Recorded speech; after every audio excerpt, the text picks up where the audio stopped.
आयो श्री वृंदावन, श्री वृंदावन, श्री वृंदावन, जय Shri Vrindavan.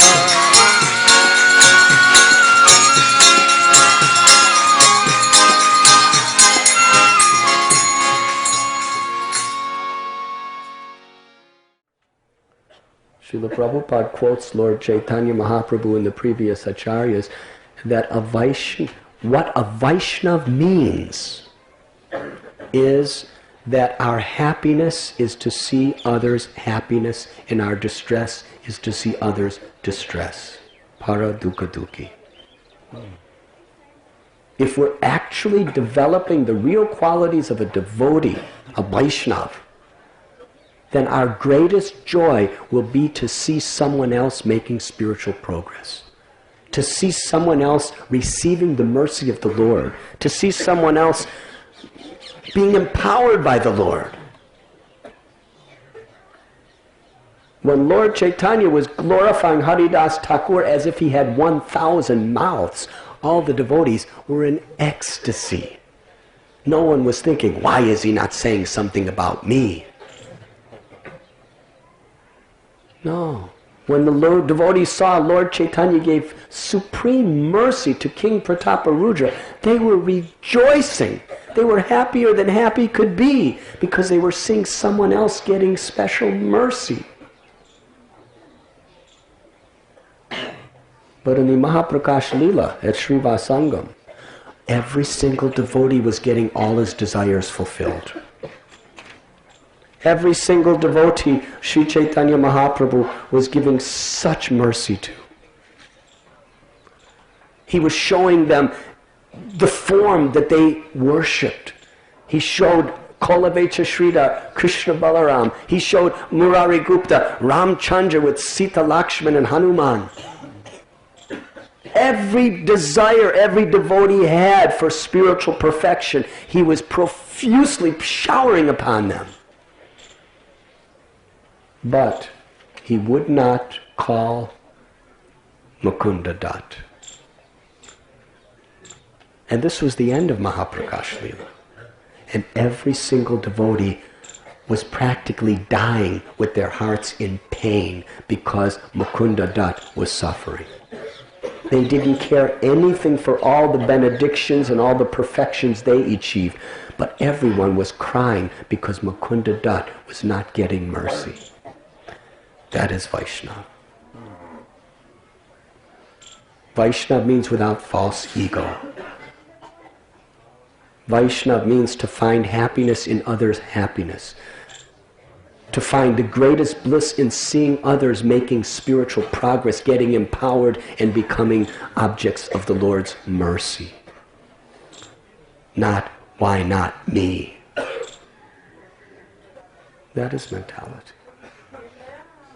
So the Agasura mentality is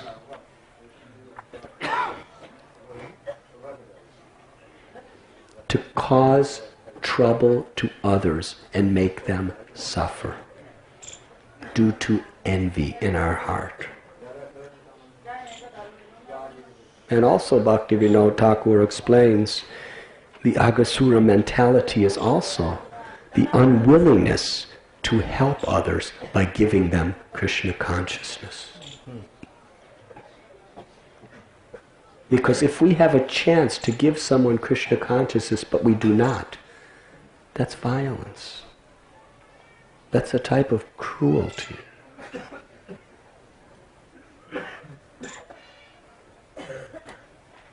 So being instruments of compassion and cleaning our hearts and helping others to do the same, that is the true path of perfection. Now how to overcome this Agasura tendency within our hearts? By really praying and striving to be instruments of compassion of Guru and the Vaishnavas and the Acharyas. And try to access mercy that we can share with others through our own spiritual disciplines. Hearing the glories of the Lord, worshipping the deity, serving the Vaishnavas, and especially in a humble state of mind, like a blade of grass, tolerant like a tree, eager to offer all respects for others without expecting any in return. In that state of mind, we can access the mercy of the Lord when we chant the holy name.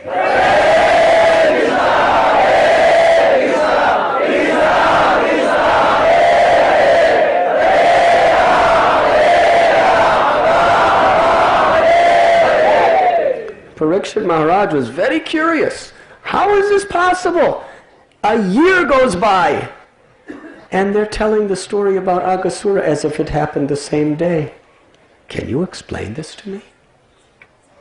And Shukadev Goswami was so very happy that your eagerness to hear, you're so attached to hearing the descriptions of Krishna's pastimes. And every time you hear, the taste is getting newer and newer and newer. This is the quality of a Paramhamsa. A Paramhamsa is attached to the essence of life, which is to always remember Krishna and never forget Krishna. And as we make spiritual advancement, the more we hear about Krishna, the sweeter it becomes. Now I know many of you have heard this story many times before, and some of you are spacing out, thinking, I know the story. I already know what's going to happen next. I want to hear something new. But actually, Krishna's pastimes, Krishna's names are ever new. Sri Chaitanya Mahaprabhu taught us in the role of a devotee. When he was at Tota Gopinath temple in Puri, he would go to hear Gadadhar Pandit speak Srimad Bhagavatam. And when he would hear the story of Dhruva Maharaj, now this is Sri Chaitanya Mahaprabhu, who's come with the bhava of Srimati Radharani. When he would hear the story of Dhruva Maharaj, and he would hear the story of Prahlad Maharaj, he would have Gadadhar Pandit recite it 100 times, again and again and again and again, and taste newer and newer and more ecstatic feelings each time. Before he would go on to the next story, he would hear Dhruva's story 100 times. Before going on to the next story, he would hear the entire Prahlad Leela 100 times. Immersed in the taste, tears pouring from his eyes. That's the sign that we're actually making spiritual advancement. If we take Krishna's pastimes or Krishna's teachings to be something material, then we hear it a few times and it doesn't interest us anymore. But if we're actually experiencing Krishna every time we hear the same narration, we're tasting more and more bliss. We're getting more realizations. Krishna reveals himself. Srila Prabhupada, he would quote this verse that yesterday Dinabandhu Prabhu quoted. Dehino sminyatha dehe komaram yovanam chara dhiras tatra namuyate. Yes. But Prabhupada, how many times did he quote that sloka? But every time he did it with such enthusiasm. Now recently one devotee was saying, I can't preach like that. It just doesn't interest me. But Prabhupada, who's an eternal resident of Vrindavan, who has descended from Goloka Vrindavan to preach in this world, when he chants Dehino Sminyata Dehe, his love for Krishna is pouring out. Because it's Krishna's words. It's Krishna's love, it's Krishna's compassion upon the living entities that he speaks this. How could we ever say this sloka enough? Krishna spoke Bhagavad Gita out of his compassion and love for all living beings. These are his words, and his words are none different than him. So every time Prabhupada would chant this most fundamental sloka of Bhagavad Gita, he did it with so much love and compassion and enthusiasm And the rest of us, I know that sloka.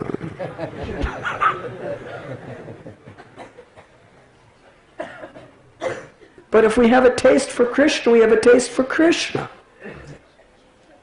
It's not that we always need something new, something else, something more mystical.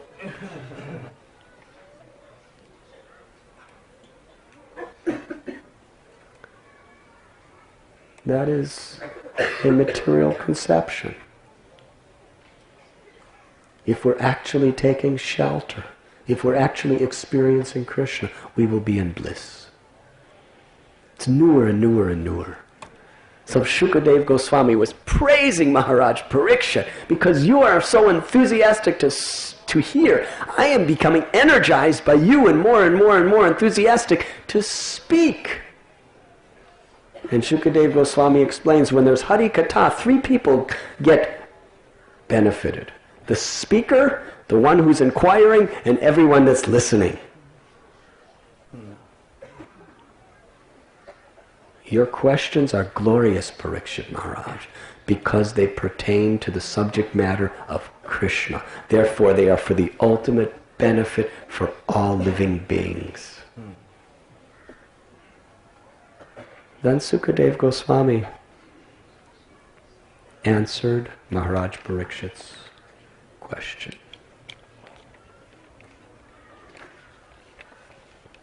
After Krishna killed Aghasura, he and his friends were quite hungry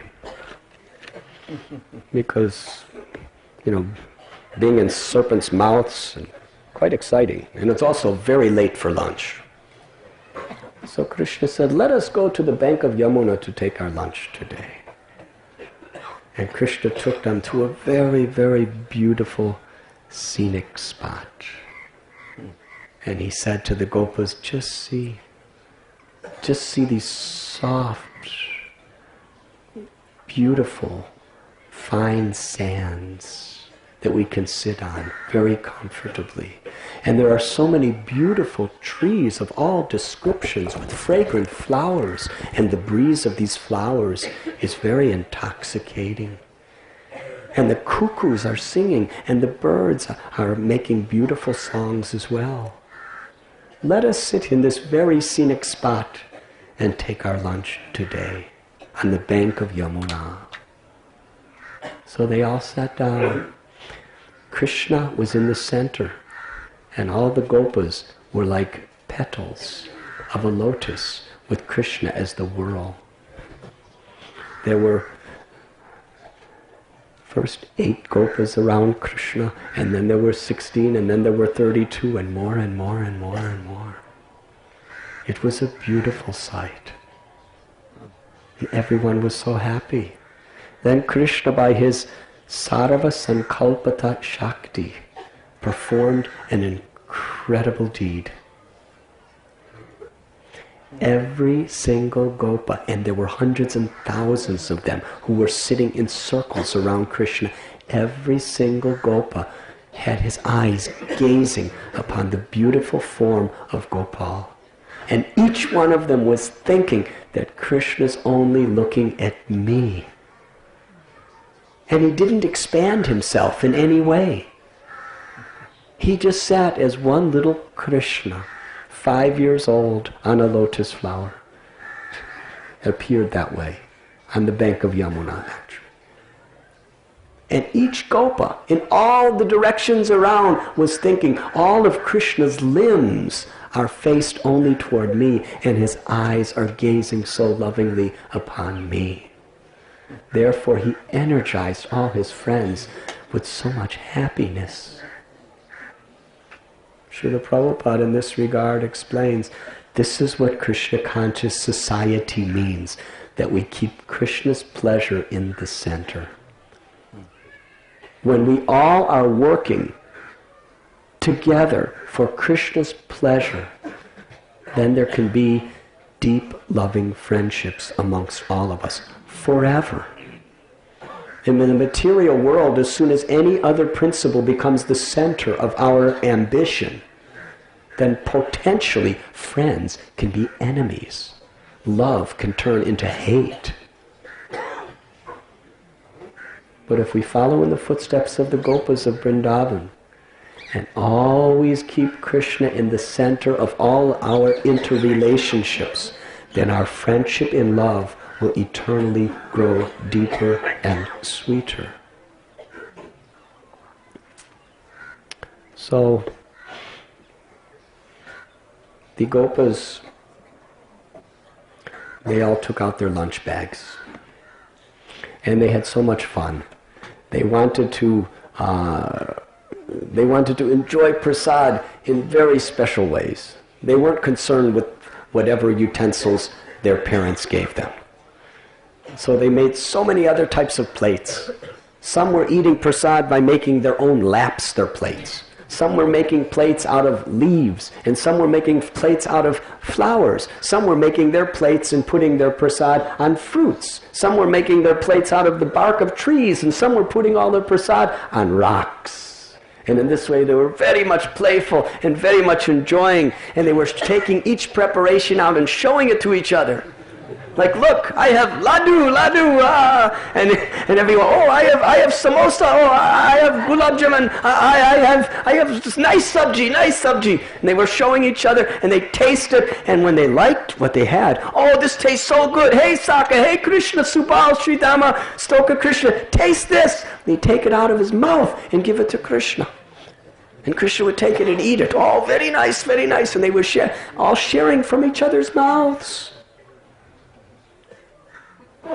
Now, according to the rules and regulations, if you want to offer something to Krishna, mantra, tantra, yantra, puja, mudra, all these things.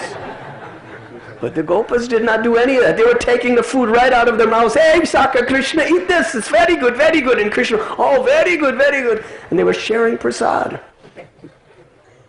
And they were laughing and playing so many games with each other. One Gopa opened up a samosa, emptied out the filling, and put jasmine flowers inside. Then closed it. And then pretended to eat a piece and said to one of the other Gopas, oh, Saka, you should taste this samosa. It's very, very good. And then everybody would be watching. Because only that person didn't know.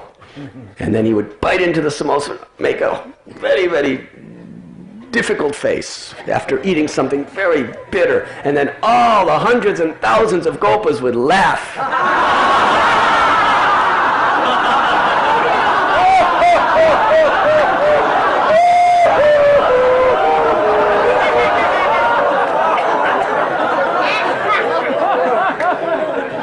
And then the boy who ate the jasmine flowers would run after the boy who gave it to him, and he'd start playfully beating him, and the other boy would run away, and then they'd all laugh very happily. Another time, a boy said, oh, I have something very sweet, very good my mother has given me. Close your eyes, open your mouth. They said this to Krishna. Yes, so Krishna closed his eyes and opened his mouth, and they put a flower in his mouth. And then Krishna made a really beautiful face of what happens when you eat a flower. And everyone was laughing. Then a bee was buzzing around Krishna's lotus-like face. And Krishna said to the bee, hey bee, why are you whirling around my face? You should go to Madhu Mangal's face. There you will actually drink nectar.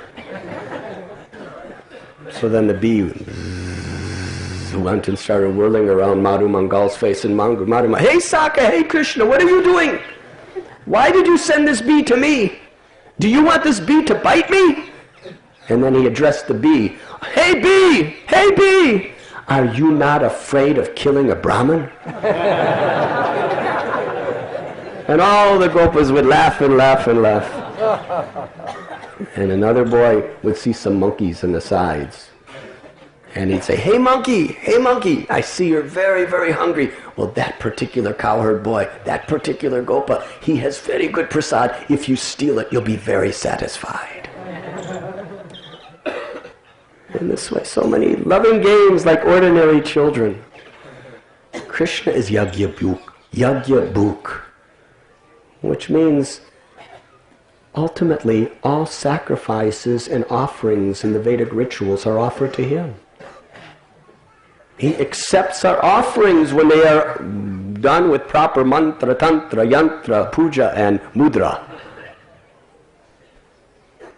But here, today, the Yagyabhuk, the supreme enjoyer of all Vedic sacrifices, is enjoying with his friends, eating the food right out of their own mouths as a spontaneous exchange of love. Why? Because the Gopas, they know no one but Krishna. And therefore Krishna knows no one but his devotees. Because the Gopas, 100% of their lives were exclusively, their minds, bodies, words, and souls were only for Krishna's happiness. Thus, Krishna accepted the offerings right out of their mouths with millions and millions and millions of times more pleasure than even when the goddesses of fortune offer Bhoga to Narayan in Vaikuntha. As they were eating, Krishna told the Gopas that we should just relax and let the calves drink the water of Yamuna and eat the nice fresh grasses. The grasses were greener and very luscious, and they allured the calves to go farther and farther and farther away.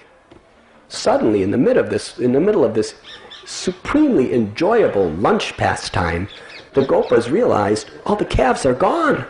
They became very much afraid. So they cried out, Krishna, Krishna. And as soon as they cried out Krishna's name, all their fear disappeared. Because they were chanting offenselessly with pure love. And Krishna responds to his devotees chanting his names. Krishna said, you all continue enjoying eating lunch prasad.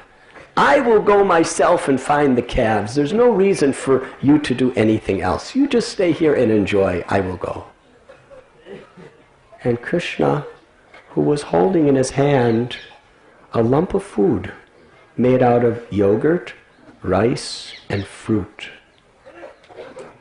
And it was just within his very, very soft, delicate, lotus-like fingers. He roamed to search for the calves. He looked in the mountains and in the caves and in the forest, but could not find them anywhere. Brahma wanted to see Krishna's powers. When Brahma saw how Krishna killed Aghasura and gave him Sarupya Mukti, he was astonished, really astonished. And then after seeing him perform such an immense deed, when he saw him sitting with the cowherd boys joking and laughing and eating food right from his friends' mouths, that really bewildered Brahma. Because Brahma Loka, they don't do things like that. You know, the worship of the Lord has to be done very, very punctually and very efficiently. So who is this Krishna? He was bewildered, astonished. So he decided that he wanted to see Krishna do something very wonderful. And he also wanted to test him. So Brahma displayed his mystical potencies. And he thought that he stole all the calves. And Krishna knew this. Krishna knows everything. But he was pretending not to know it. He was searching and looking and calling for his calves, and he couldn't find them anywhere. And then he returned to the bank of the Yamuna, and all the cowherd boys were gone. Brahma thought that he took them also. And Krishna just pretended to be like a distressed actor, just to further bewilder Lord Brahma. But our acharyas explain, Lord Brahma has no power to influence the Leela of the Lord. He has no power to do anything to Krishna's eternal associates. Therefore, what happened is Krishna had Yoga Maya put all the original cowherd boys and calves to sleep. And then keeping them in the same place they were, she hid them so no one could see them.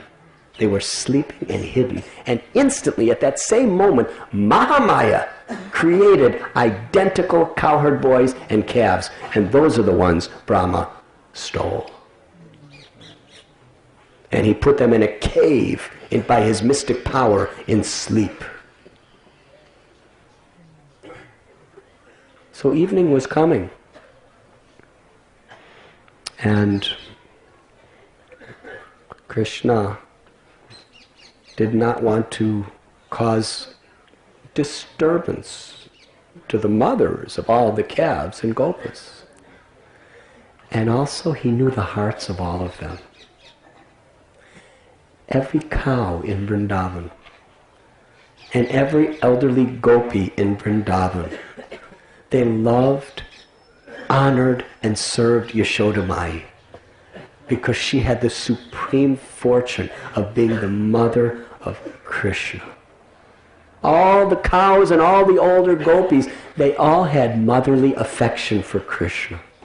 In fact, every gopi and every cow loved Krishna more than they loved their own children. Now, Parikshit Maharaj, when he heard this was unbelievable to him. It's impossible. It's completely against the laws of human nature. If you have a child, your mothers, if you have a child, and not very well behaved, not getting very good grades in school, and your neighbor's child, very good grades in school, very well behaved, much better looking, do you love your neighbor's child more than your own? It's impossible. Impossible. So Parikshit Maharaj was asking Sukadeva Goswami, how is it possible that the gopis could love somebody else's child more than their own?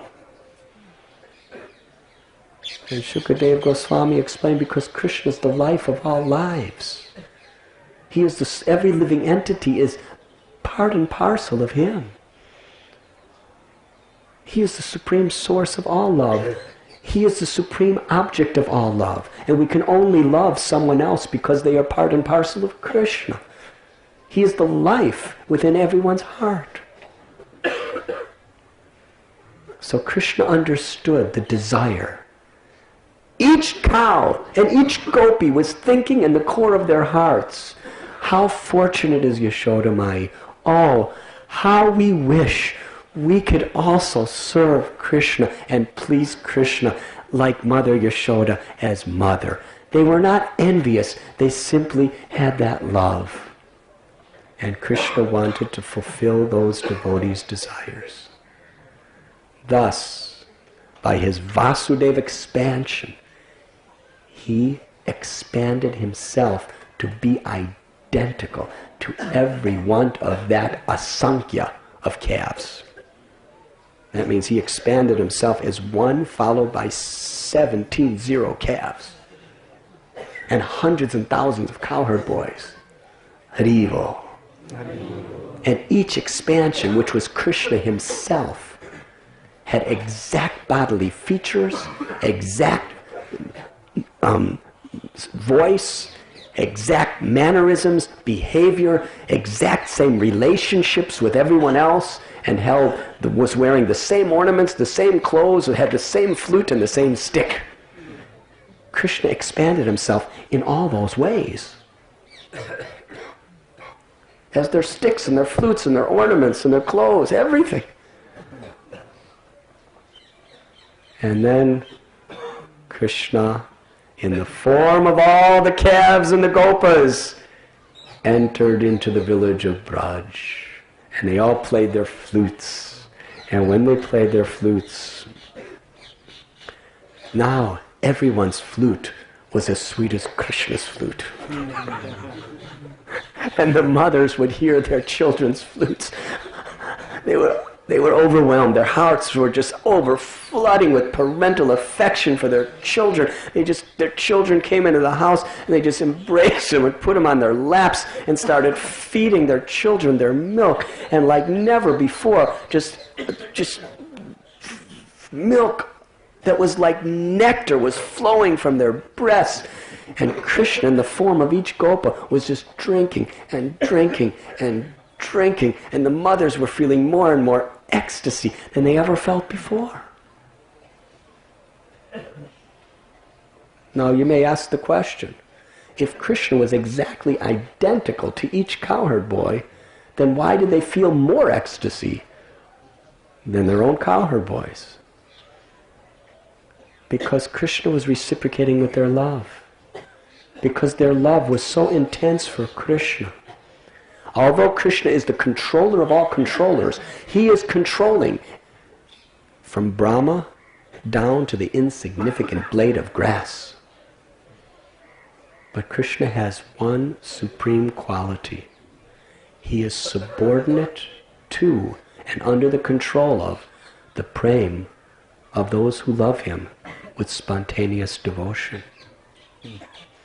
Therefore, as the gopis were feeding their milk to Krishna, their love conquered him, and he actually forgot his opulences and became completely dependent upon them as their own child.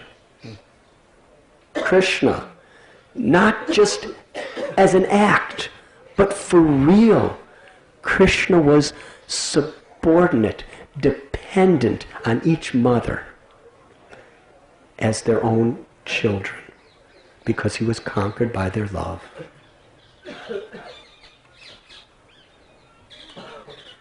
And every day, the gopis' love for Krishna was increasing and increasing and increasing. And even they were wondering that we always loved Krishna more than our own children. But now we love our children as much as we love Krishna. And not only that, we love Krishna and our children more than we ever did before. Because Krishna was reciprocating.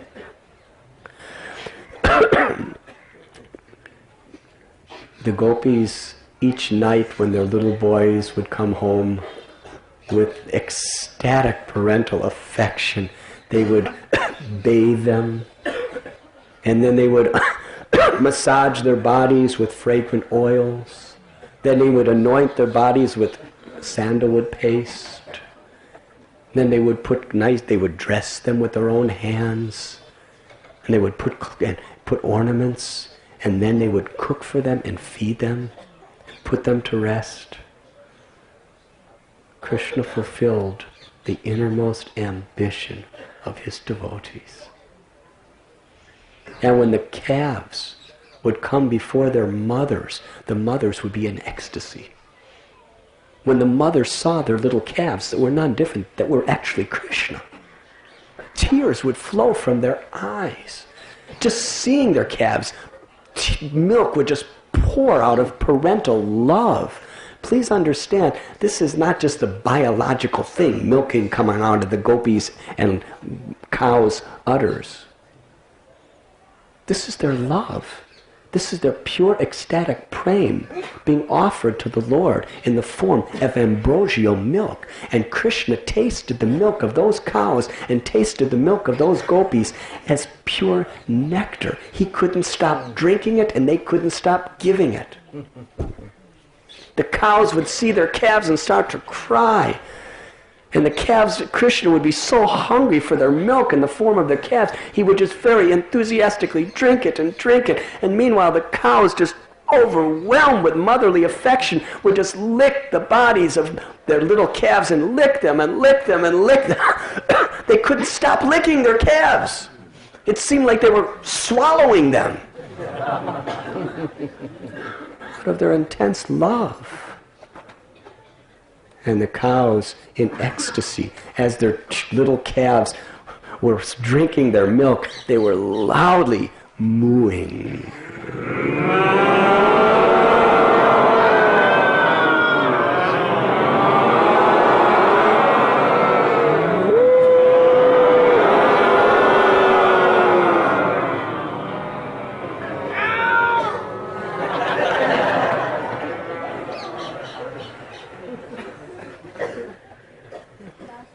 Yes, the gopis' praying made Krishna forget all of his powers. He became completely dependent upon them as their children. And this is not a fault. This is a supreme ornament of Krishna's characteristics. When a living being becomes dependent on Maya, it brings sorrow. But when Krishna depends on the love of his devotee, it brings ever-increasing bliss. Thus the love increased every day for 1 full year. About 5 or 6 days before the end of the year, Krishna and Balaram were herding the calves with the gopas. And the calf... Huh? This cow is very eager for this story. Sometimes when we're speaking, Dinabandhu Prabhu makes sounds like that when he hears something nice. He goes,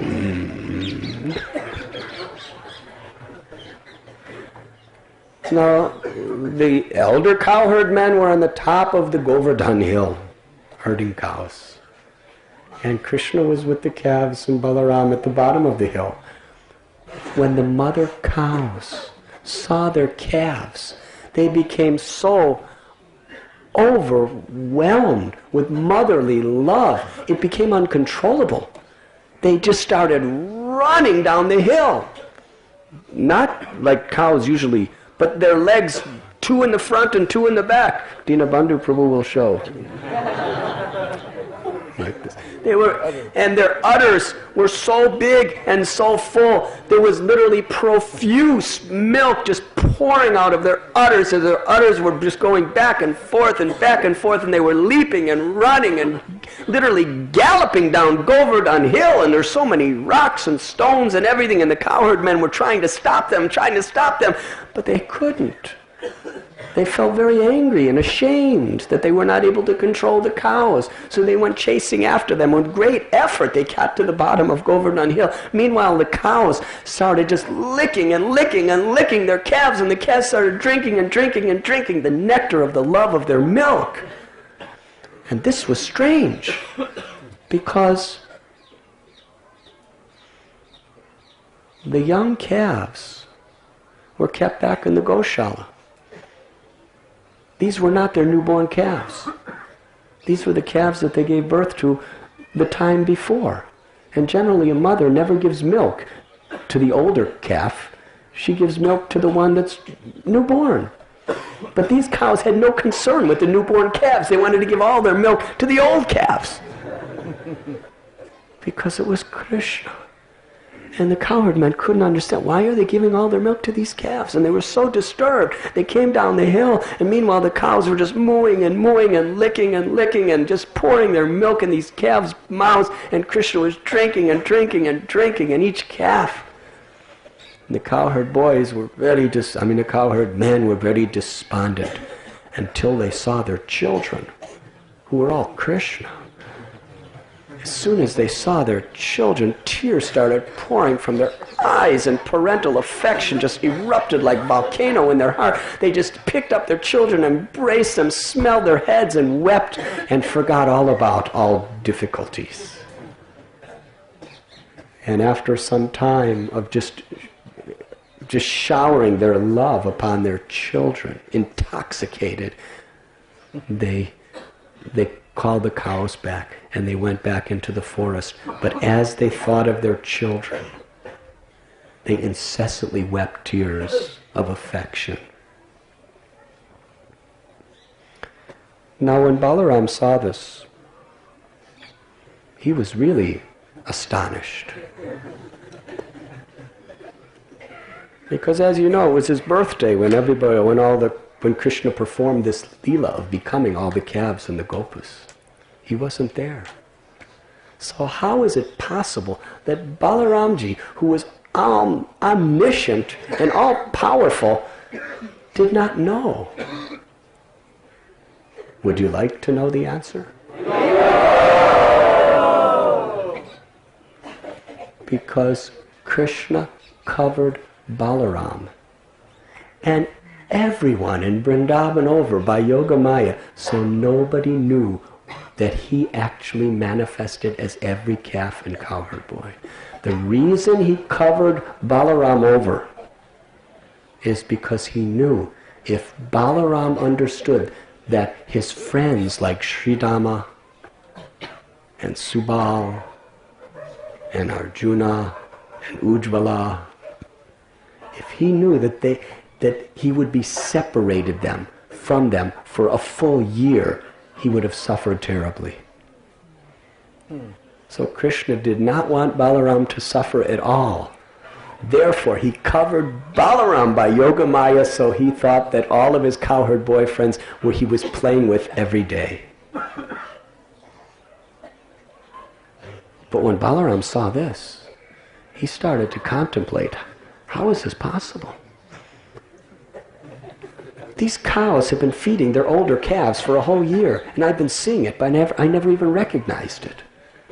And not only that, but for the whole year I've been seeing that the gopis and the elder gopas, they're loving their children the same way they love Krishna. They used to love Krishna more than any of their children. Now they love their children just like they love Krishna. In fact, even me, I love every calf and I love every cowherd boy just like I love Krishna for a whole year.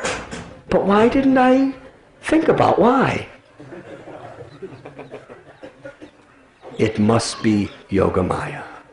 Krishna has covered me with Yogamaya. But now I understand for sure that every calf and every gopa is an expansion of Govinda. Otherwise, this cannot be possible. Then Balaramji asked Krishna, please tell me, what is this phenomenon? And Krishna explained everything. How on your birthday, just to give pleasure to the gopas, to the gopis, to the cows, and even to Lord Brahma, I have done like this. So in this way, a full year passed. But for Brahma, one day is a whole yuga cycle. 1,000 whole yuga cycles, which is 4,320,000,000 years, is a day of Brahma. So a moment for Brahma is a year by our calculation. So Brahma understood he was playing with Krishna, so he didn't want to stay away too long. He came back in a moment, but knowing that it was a year by our calculations. So Brahma returns.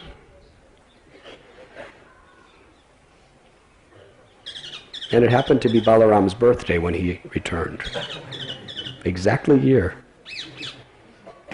And he saw there were all the gopas, and there's all the calves, playing, eating, enjoying, just like any day. What is this? And he looked in his cave, and he saw that all the calves and gopas were in mystic slumber. And then he looked back and he saw identical. They were playing with Krishna. And he went back and forth. What is happening? What is happening? He was thinking, are these the real ones and these are illusory ones? Or maybe these are the real ones and these are the illusory ones? Is Krishna such a mystic that every time I go to the cave he puts them there and every time I come back he puts them here? Brahma was trying to figure out how could they be here and there at the same time, simultaneously. Brahma tried to mystify Krishna, and therefore Krishna mystified Brahma. He became completely disoriented and bewildered. He couldn't figure out what was happening. And then one of the cowherd boys just looked at Brahma and said to him, "Oh, Aja." Ajam has two meanings. It means the unborn one, and it means a goat. Now Brahma was right there amongst them, just looking, trying to figure it out. And the gopas and the calves were just completely ignoring him. They cared nothing for this Brahma.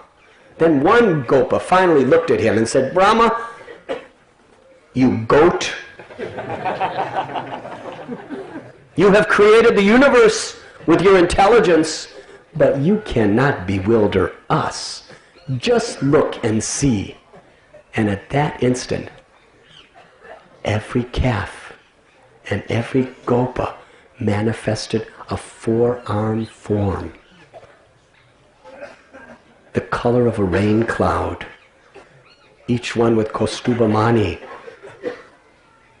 and beautiful crowns and ornaments. And each one of those forms which was manifested from each calf and cowherd boy had all living beings circled around it, worshipping it.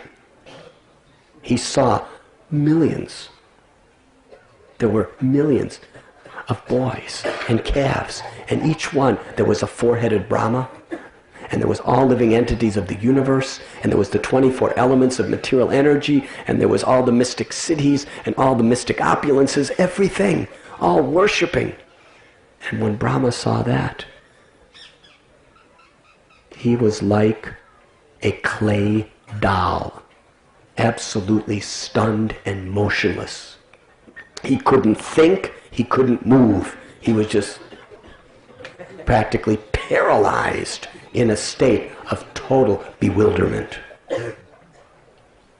And he was in that condition for some time.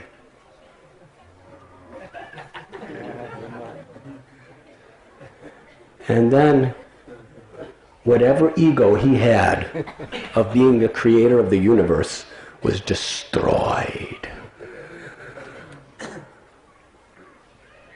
And then all of a sudden, everything disappeared. And then what did Brahma see? He saw Vrindavan. Previously he could not see Vrindavan. But after going through this intense exercise of purification, he lost his ego of being a creator. He became completely humbled. And in that humble state, he saw the river Yamuna as a river of liquid prema.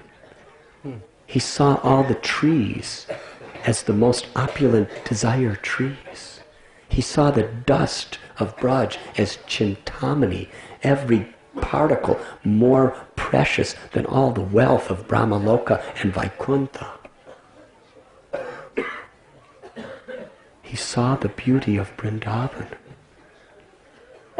He saw that Vrindavan was a place where there was no hunger, where there was no thirst, where there was no anger, and where even living and even species of life and living beings who are naturally inimical to each other,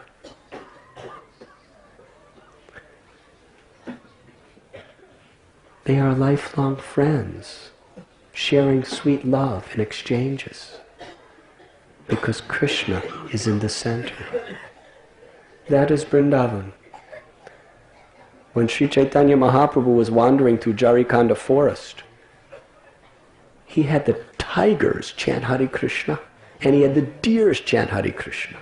And they were all in such ecstasy, centered around loving Krishna, that the tigers and deers, who are naturally enemies, were embracing and kissing. Did you ever see a tiger and a deer embrace and kiss? Out of love, with tears of ecstasy in their hearts. And Lord Chaitanya remembered this sloka of Lord Brahma. This is what he saw. He saw Vrindavan revealed before his own eyes. And there, in the center of it all, was Gopal. Just as he was 1 year before, standing all alone with a lump of yogurt, fruit, and rice in his hand, looking for the calves and the gopas. Lord Brahma realized, who is this little 5-year-old boy who's herding the cows? He's the supreme absolute truth, the personality of Godhead. And what mercy he has given. Lord Brahma descended on his swan carrier to this place where we are sitting today. Now usually the demigods, out of their pride, they will never touch the surface of the earth planet. This is a rule. They'll always be a little above the earth because it's below their dignity to touch the earth. But Brahma was in such a humbled position, he just cast away all these rules and etiquette and fell flat like a rod on the earth of Sri Braj Bhumi in the very dust that we are sitting today.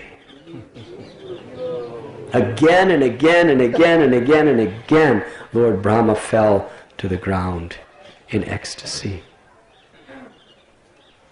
Lord Brahma considered himself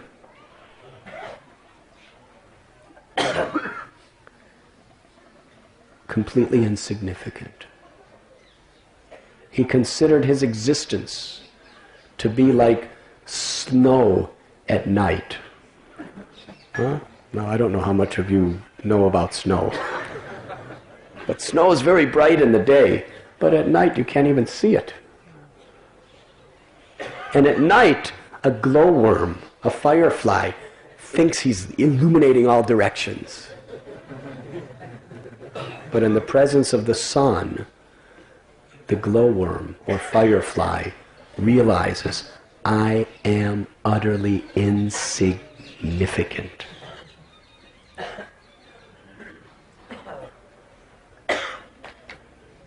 Lord Brahma realized that no one can understand Krishna. No one can estimate the power and the supreme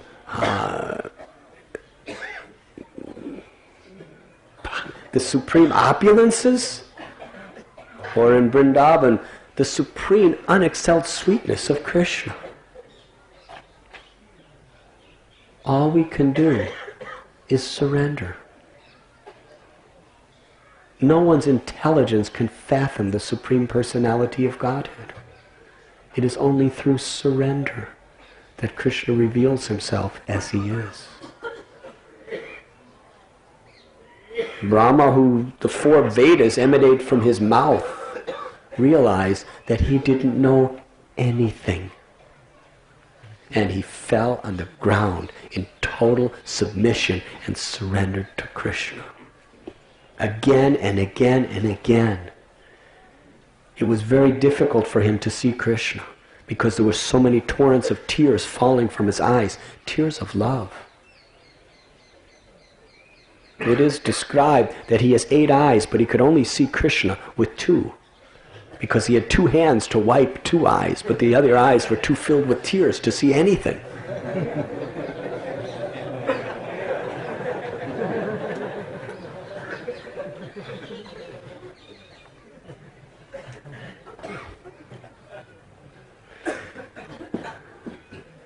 There's that beautiful sloka.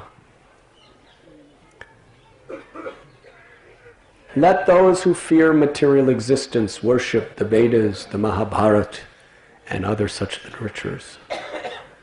But I will worship Nanda Maharaj, in whose courtyard the Supreme Absolute Truth is crawling like a helpless child.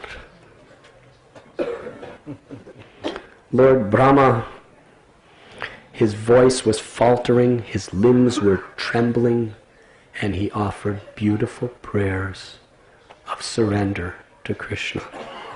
at this place. Yes, this is the place where the greatest scholar, the most powerful manager, the wealthiest, what do you call the wealthiest multi-trillionaire, the wealthiest man, the most learned man, the oldest man. He's senior in every respect. What is our position compared to Brahma? You may think I have some money, but what is your wealth compared to Brahma's in Brahmaloka? You may think you have a big family, but every living entity is the offspring of Brahma within this universe. You may think you have knowledge, but all knowledge is ultimately coming from Brahma in this universe. In every way, Lord Brahma is billions and trillions and times superior to anyone on this earth.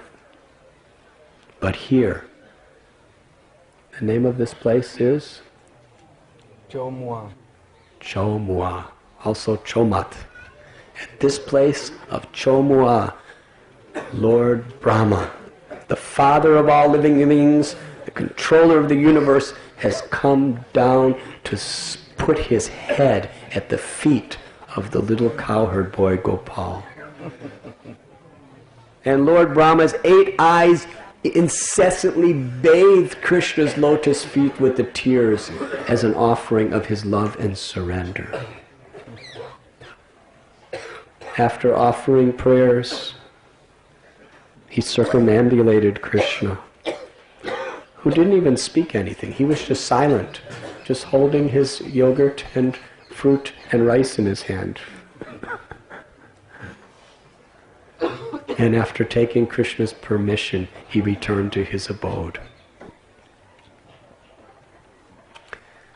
Then Yogamaya uncovered the original gopas and calves, who were sitting right in the same place on the bank of the Jamuna. Sanatana Goswami describes like this. Krishna, with his little lump of food in his hand, comes back with all the calves, the original calves. And the gopas, they slept that whole year. But when they woke up, they thought that only a half of a moment passed since Krishna left them to look for the calves. Now, what is a half of a moment? So Krishna came back with the calves, and all the boys were there waiting, and they said, Krishna, Krishna, you've come back so soon. How could you possibly have come back so soon with all the calves? In your absence, we didn't even have a time to eat one morsel of food. Come, sit down and join us for lunch again. So Krishna sat in the middle of the whirl of the lotus of all the cowherd boys, and they continued laughing and joking and sharing each other's prasad in great happiness. And no one knew that a year had passed, except Sanatana Goswami explains that all the cowherd boys grew a little, but nobody could notice that.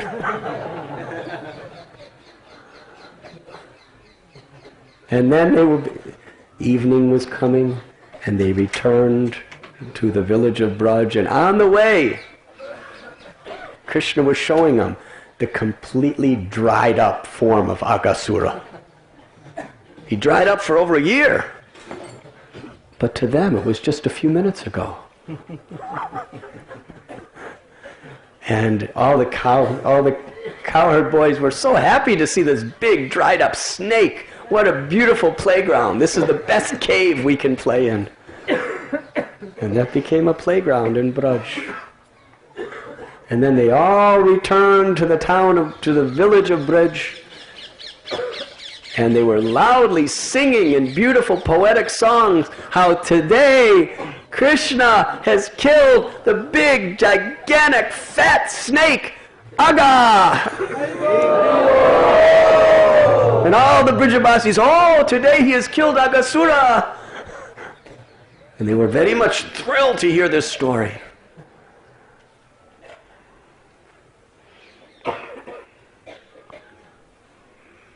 Shukadev Goswami tells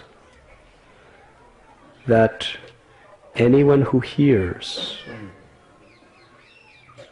this story with a sincere heart, all your spiritual desires will be fulfilled.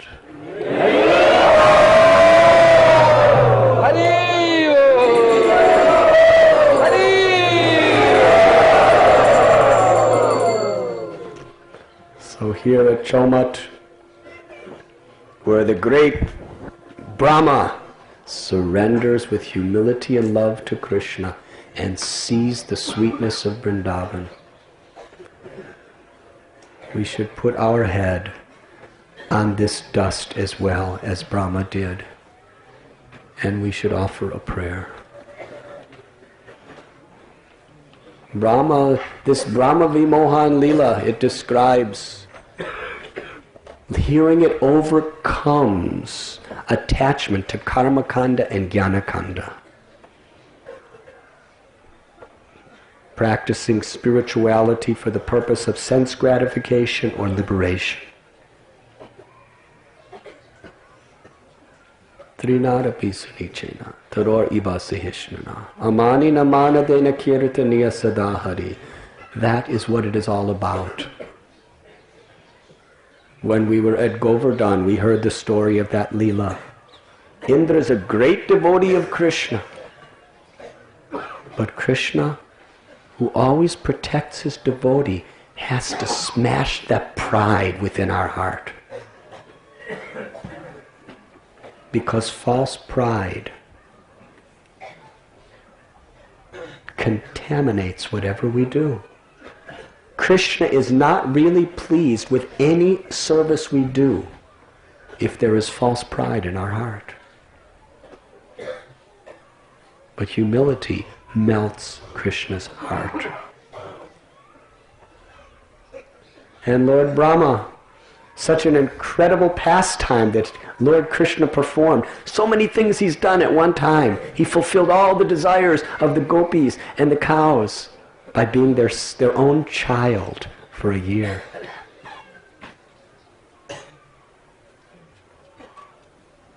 Also, Krishna enlightened Brahma by removing his false pride. This is how we come to Vrindavan. Don't think you can be a landowner in Vrindavan, or you can have a high position in Vrindavan. I want to be a GBC or a guru or a president or a director of this or a director of that, or I want to make money here, or I want to be a landlord here. This is all illusion. Gaur Kishore Das Babaji Maharaj told one Babaji who bought a little plot of land, he said, "You are in Maya. You think you can own land in Vrindavan? This is Radharani's place. She is Vrindavaneshwari. All the wealth of all the Vaikuntha planets and heavenly planets is not enough to purchase one speck of dust in Braj, because it is Chintamani Dham." Therefore we find Uddhava wants to be a blade of grass. Brahma and Shiva just want the dust of the feet of the devotees on their heads. And Lord Brahma fell hundreds and hundreds and hundreds of times in full prostrations right here in this dust, in utter humility and surrender. He did not want to be. Bhakti Vinod Thakur explains in his Navadvip Dham Mahatmya that Brahma was so ashamed of what he did. He was so humbled. He actually prayed to Krishna that this birth in such a high and powerful position as Brahma is horrible. I want to take the humblest, lowest position. And he performed tapasya in Navadvip. And Sri Chaitanya Mahaprabhu appeared to him because Brahma was worshipping him. Brahma knew that he would be coming in Kali Yuga. And Lord Chaitanya fulfilled his desire. He said, "You will fulfill your desire Instead of being the topmost worshipped by all the demigods, you will take birth in a Malecha and Yavana family. An outcast, an untouchable. Your name will be Haridas Thakur. And with humility like a blade of grass, with tolerance like a tree, offering all respect to other and expecting none in return, you will constantly chant my holy name.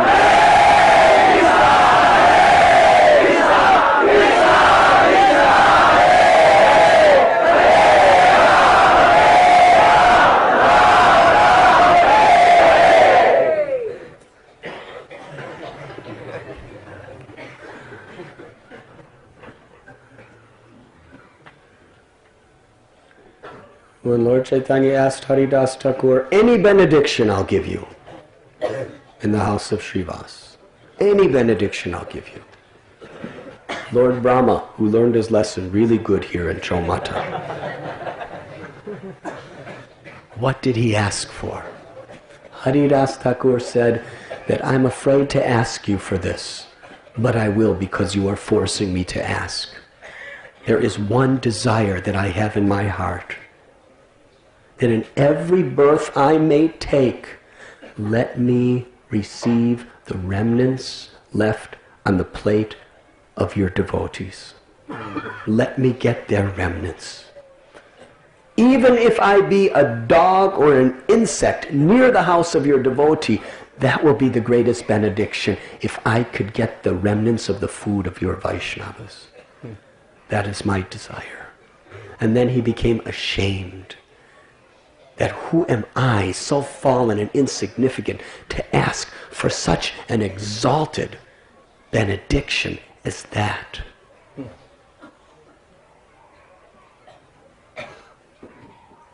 That is why he is Namacharya. That is why he could chant 300,000 names every day. Trinaravi Sunichena, Taror Ivaseshnuna. Amanina manadena kirtaniya sadahari. Lord Brahma couldn't care less about Brahmaloka. Here he is praying to be a dog or an insect where he could get the remnants of the food of a Vaishnav. Servant of the servant of the servant. And Chaitanya Mahaprabhu, hearing this genuine humility, and Haridas Thakur, after saying that, he was condemning himself. He's saying, I am so sinful that I think myself so important. But I'm insignificant. Lord Chaitanya was so blissful with tears in his eyes. He said, Haridas, anyone who sees you, anyone who hears your name, anyone who remembers you, I will give them love of Krishna. You will always be in the assembly of my devotees. And wherever people follow in your footsteps, they will attain all perfections in chanting the holy name.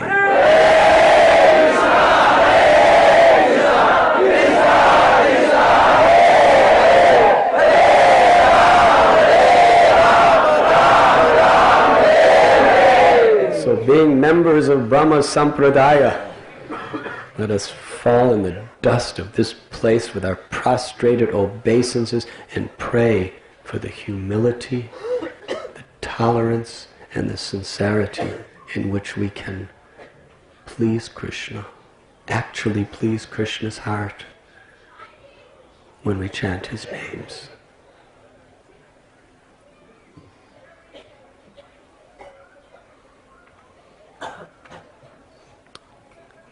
Panchakalpatarubhyascha kripa sindubhya eva cha patithanam pavanebhyo vaishnavebhyo namo namah. Jai Jai Sri Radhe.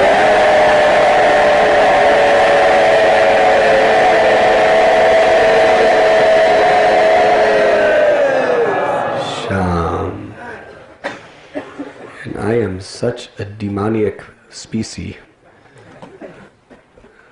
that we were supposed to leave at 5 o'clock because we are all supposed to be at Krishna Balaram temple for Damodar Astakam. And it is now 5:11.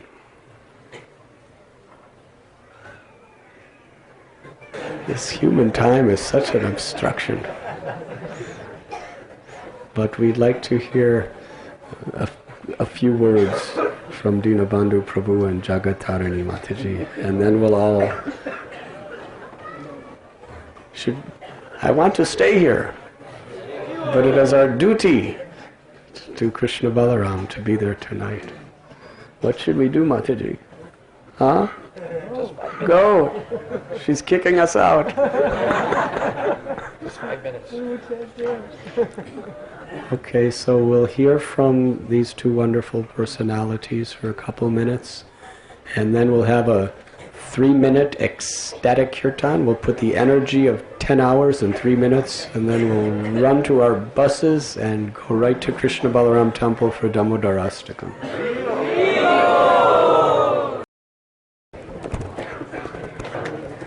So all these wonderful stories about Krishna's cowherd boy pastimes were just awakened within my heart. Very wonderful story about Prabhupada that nobody knows the story. It's not in any book. It's not. There was only 3 or 4 devotees who were present. Maharaj said, "You guys always like to hear something new, and you didn't today, so I'll fulfill your desire." Because my very first temple president was a devotee named Harinama, who later became... He had some carbon monoxide poisoning because the car was defective. So I don't even know if he even remembers this pastime, but he told me.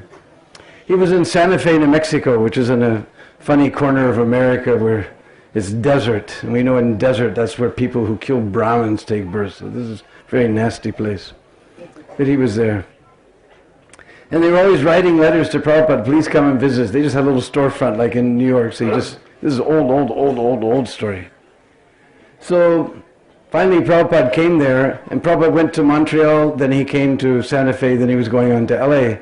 And they didn't have enough money. Govindadasi was cooking for him. They didn't have enough money that time to fly her up to Montreal and on to LA. So she just went straight line to Santa Fe. So she came there. She went to the doctors. And they said, "This place is 1.5 miles high, 1.5 kilometers above sea level for people who have heart conditions," because Prabhupada just had that strange, whatever it was in New York, you know. He said, "This is not a good place." At that time, Harinam had been bit by a particular type of spider called a black widow. It's very poisonous. And his leg was all swollen up. He was delirious, you know, and he was just feverish and everything. And Govindadasi came back and said, "Harinama, all the doctors say this place is not good for people with heart conditions. We can't let Prabhupada go here. He must go straight on to LA." And somehow Harinam was completely delirious, so he listened to her. So then there wasn't an airport in Albuquerque, in Santa Fe. It was in Albuquerque. So they had to drive in this little VW bug up to Albuquerque. And they got there, and Prabhupada came out of the plane. And this is old days, so they didn't call Prabhupada Swamiji. So Prabhupada came, and they immediately, Harinam paid his obeisances, but his, you know, like me, his leg was swollen, and he couldn't bend down right, so his leg was, and Prabhupada said, what's the matter with your leg, Harinam? He said, "Oh, it doesn't matter, but Swamiji, you must immediately get on the next plane and go to LA. And Prabhupada said, "What is this? You boys write me so many letters, please come, please come. Now I'm here, and you told me to go away." "But Swamiji, this place is not good for people with heart conditions," you know, Govindadasi blurted out. And Prabhupada said, "Oh, you think that I'm an old man?" Now they were really flustered. First they told Prabhupada to go away, now they're telling he's old man. So then, you know, they were really, nobody knew what to do. So Prabhupada said, "What do you think we should do?" And Govindadasi said, "I don't know, Swamiji, what do you think we should do?" And Prabhupada said, "I don't know, what do you think we should do?" "I don't know, Swamiji, what do you think we should do?" Prabhupada said, "I don't know, what do you think we should do?" And Govindadasi blew it out, "Well, Swamiji, you're the pure devotee, what do you think we should do?" "That doesn't matter." I was so humble, "That doesn't matter, what do you think we should do?" So they realized it was foolish. They invited Prabhupada, now they're calling him an old man. So they brought him back to the temple. Now everybody knew that Prabhupada wasn't coming, so nobody had cleaned the temple, nobody made any special... You've heard all the stories of Prabhupada is coming, Prabhupada is coming. Well, that didn't happen. So they came back. Of course, it was only Tosa and Krishna and Govindadasi and Harinama, and I think that's it. So anyway, they came back to the temple, maybe a couple other people, and they came back to the temple, and all of a sudden Prabhupada got out of this little Volkswagen Bug. Everybody was shocked. And Prabhupada walked in, he paid his, they had Jagannath Deities, and he went into the Brahmacharya ashram. You know what Brahmacharya ashrams are like if they haven't been cleaned up. And Harinama said, well, so Swamiji, we didn't know you. And Prabhupada didn't even listen. He just went in, he looked in the bathroom. Then he went in the kitchen, he went here, and he looked over, overlooked, he was seeing, this is his new temple in the middle, because there's East Coast and West Coast, but this was in the middle of America. Well, not exactly the middle of it, wasn't on one of the coasts anyway. So this is one of Prabhupada's new temples, so he saw everything. So then he went and he sat down in the middle of the temple room floor on a big cushion, and everybody sat around him in a big circle. So Prabhupada was just like a little cowherd boy, and all the little cowherd boy friends were sitting there with him. And he asked for some fruit, so they brought some fruit, and Prabhupada was distributing fruit to everybody. And then he pulled out his famous little white bag, and he pulled this little plastic bag, and there was something in it, but it had been round before, but it melted and become flat. Now this is an old story. Nobody knew what a besan laddu was. And these things had become flat. They weren't like laddus, they become flat. And probably Harinama thought, what is this, peanut butter or something? So then Prabhupada was just sitting there like a little coward boy passing all this out. And there was one hippie boy there, and he looked at Prabhupada and he said, Swamiji, who is Krishna? And Prabhupada just looked at him and he answered just as matter-of-factly, like, I mean, everybody in the whole universe, no, you don't know. Prabhupada said, Krishna, he's a little cowherd boy playing in the forest of Vrindavan, who's the Supreme Personality of Godhead. Just like that. Prabhupada, that was his answer. He's a little cowherd boy playing in the forest of Vrindavan, who's the Supreme Personality of Godhead. Shri Prabhupada ki!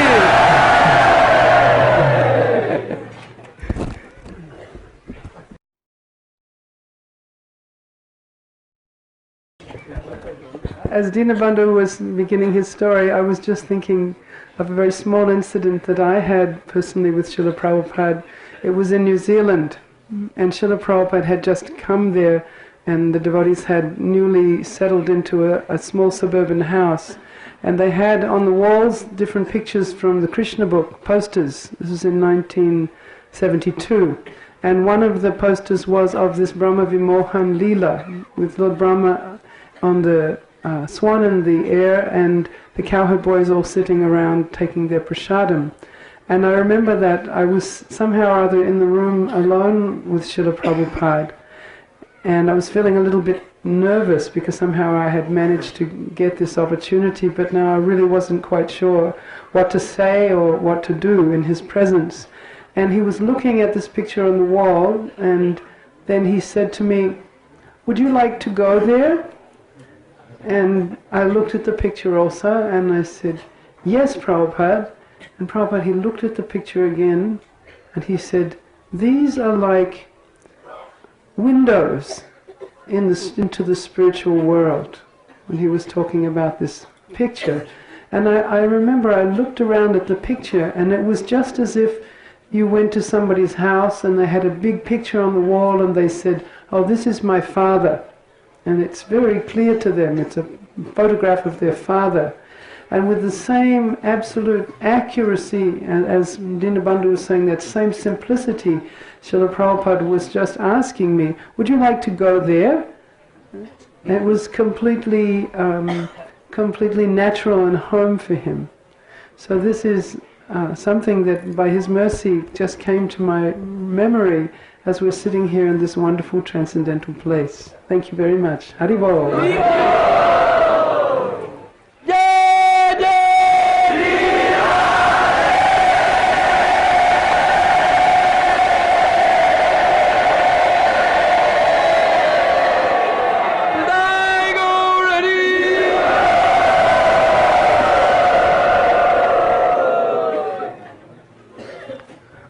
Another precious meditation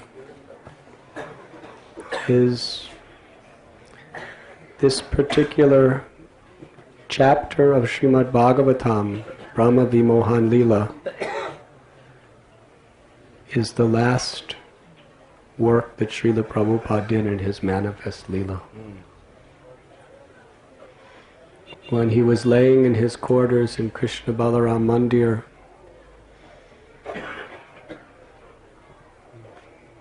coming very, very close to the final chapter of his earthly Leela.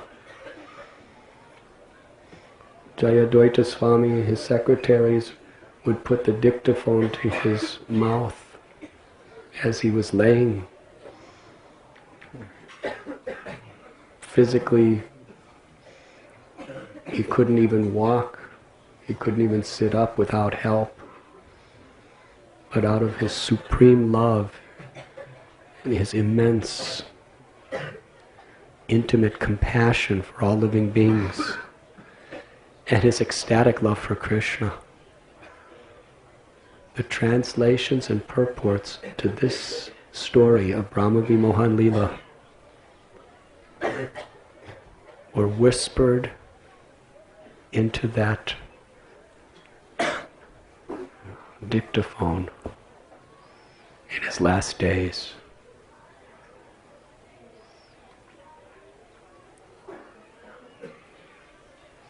It was his last contribution in his literary career to the world, Brahma Vimohan Leela of Srimad Bhagavatam. So, in this place, today, let us offer from our hearts our sincerest, deepest gratitude to Srila Prabhupada.